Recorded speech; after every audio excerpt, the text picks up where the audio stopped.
It's strange how trust can vanish in a single moment. You can share a home, a bed, and still not really know someone. Hey everyone, welcome back to our space. Today's story is about betrayal, hidden behind everyday normalcy.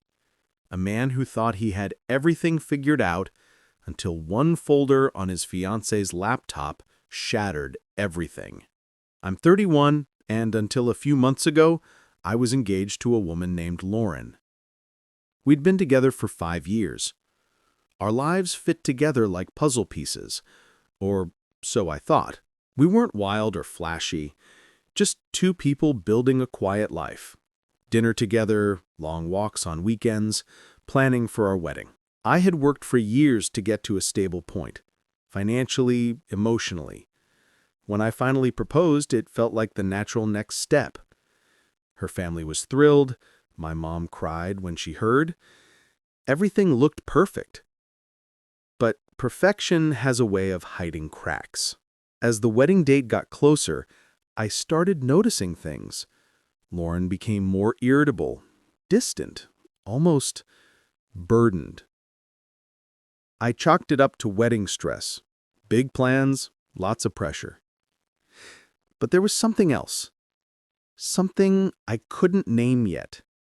Then one morning, her laptop wouldn't start. And here's where everything begins. I work in computer hardware. I fix devices for a living. Phones, routers, laptops. I've fixed her tech a dozen times. So, naturally, I offered to take a look. But this time, she hesitated. "No, it's fine," she said quickly. "I'll take it to a service center." That felt odd. She never turns down help, especially not for something this small. She left for work, kissed me goodbye, and said, "Don't worry about it." Except, I couldn't stop worrying. Later that day, I gave in to curiosity. I wasn't snooping, not at first. I just wanted to fix her laptop. After running a quick diagnostic, I got it to boot again. Easy fix, corrupted system file. But then, I noticed a folder, buried deep in the drive. It was called systemlog.2. That's not a real system folder, at least not one I'd ever seen. So I opened it. Inside, another folder, and another. Layer after layer, like she was hiding something behind digital walls. Finally, deep at the end, I found a few files. PDFs, Word docs, a few images. The first one I opened was called Future Planning. It wasn't a plan. It was and isn't a list. 2 columns. One titled Marrying Alex, that's me. The other titled Tom. I read it once, then again. Under my name. Pros: stable, reliable, good with kids, family-oriented. I froze. Then I looked at Tom's list. Pros: fun, spontaneous, exciting, passionate. Cons: temper issues, financially unstable, not great long-term potential. It hit me like a punch to the gut. Tom, the guy from her gym. She'd mentioned him casually before. Nothing suspicious, just friendly talk. I trusted her completely. And now I was staring at a spreadsheet of my worth, like I was a job candidate she wasn't sure about hiring. Scene 6. The truth unfolds. I should have stopped there, but I couldn't. I checked her emails. She had a secondary account, one she never told me about. Hundreds of messages.